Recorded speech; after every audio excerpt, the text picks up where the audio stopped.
1 month and 7 days he got the visa, and I guess next month he's gone. আজকে আমরা আসছি to celebrate another successful study permit for Canada in the May 2024 intake. Basically, we submitted the visa যখন Canada সব আইন কানুন change করে, ওদের 100টা নতুন নতুন ঝামেলা শুরু করে আর কি ফাইলের মধ্যে, right? They want PAL, they want provincial caps, they have so many different rules, right? But alhamdulillah, within 1 month and 7 days we got the successful study permit. আর আমি আজ থেকে হচ্ছে ভাইয়ার গাইডেন্সে ছিলাম। ভাইয়া one of the best teacher, এটা বাড়িয়ে বলার মতো কিছুই না, যেটা সত্যি সেটাই।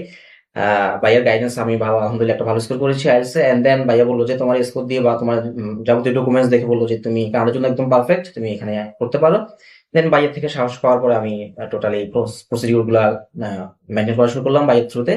ভাইয়া সব দেখিয়ে দিল, and then finally I got my visa.